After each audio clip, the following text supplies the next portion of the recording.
Ce qui m'intéresse, c'est pas le centre. Ce qui m'intéresse, c'est les marges. Ce qui m'intéresse, c'est le petit détail, la petite anecdote qui dévoile finalement tout.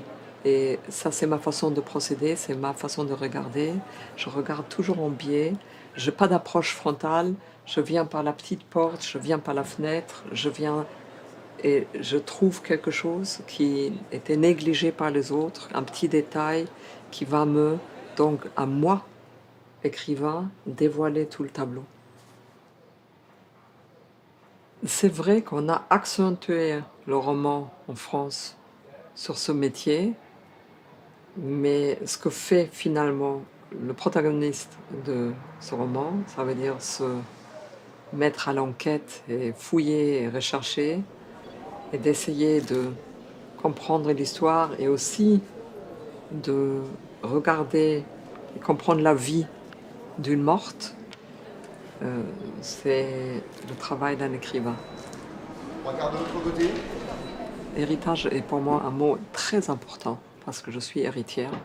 Je suis héritière d'une culture et d'une histoire, l'histoire de mon père surtout, mais aussi de ma mère, mais mon père qui était survivant de la Shoah.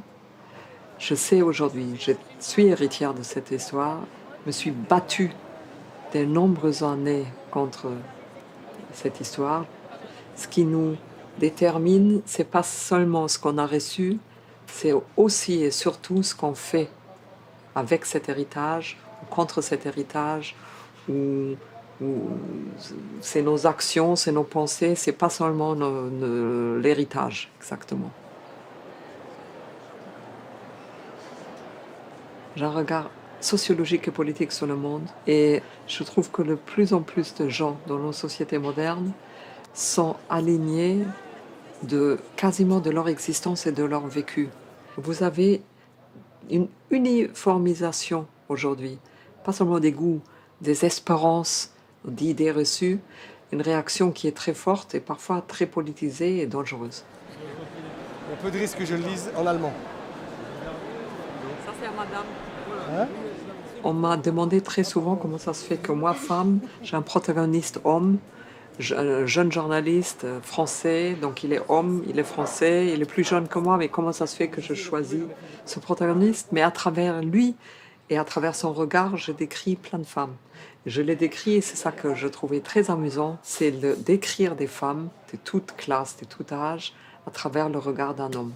Et je me suis beaucoup amusée de ça, de me imaginer homme qui regarde les femmes.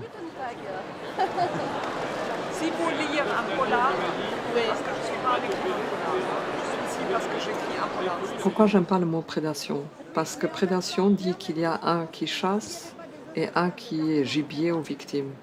Je pense qu'on est beaucoup plus complexe que ça. On peut être à la fois bourreau, victime, et à la fois victime mais pas si propre que ça. Et dans ce roman, le protagoniste cite un philosophe allemand qui dit qu'aujourd'hui, c'est Walter Benjamin, qui dit qu'aujourd'hui, il n'y a plus de héros tragiques. Et un héros tragique, c'est quelqu'un qui prend la faute, qui incarne la faute et qui chute. Et il dit aujourd'hui, personne n'est apte à endosser ce rôle-là parce qu'il n'y a que des concours de circonstances. C'est pour ça que le livre s'appelle en allemand Die Schuld der anderen, la faute des autres. Parce que finalement, on pense toujours que c'est la faute des autres. Et mon protagoniste le pense, mais il va voir que c'est pas si facile que ça. Si vous vous concentrez à ceux qui commettent des crimes comme ici, vous pouvez éprouver que de la colère ou l'impuissance. Si vous vous concentrez sur les autres, les victimes, ou ceux qui subissent ici la violence, vous avez un autre sentiment qui est l'empathie. Je veux écrire et vivre avec cette empathie plus qu'avec la colère. Et nous écrivons sur quoi? Sur la réalité? Demanda Marc acide. Sur le fait, mon Dieu, ne te fais pas plus bête que tu ne l'es. Ne fais pas semblant de ne pas savoir de quoi tu parles.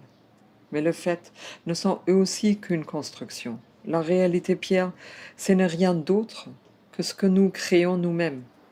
C'est dont nous rendons compte n'est arrivé que parce qu'ils se voient comme ils se voient, parce que tout le monde les voit comme ils se voient. Ils n'ont jamais été invités à prendre part au débat, Pierre. Pas une seule fois. Et tu sais pourquoi? À cause d'un défaut tout bête. Parce qu'il leur manque les mots intelligents, les rubans et le fricotis avec lesquels il faudrait qu'ils travertissent leur réalité pour qu'elle nous intéresse. Ils n'appartiennent pas, voilà tout.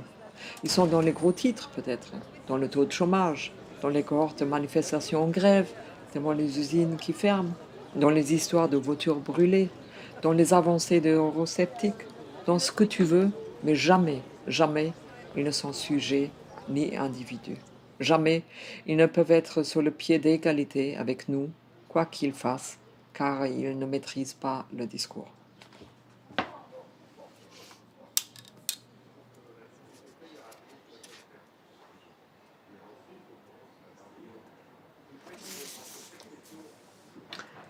Ok.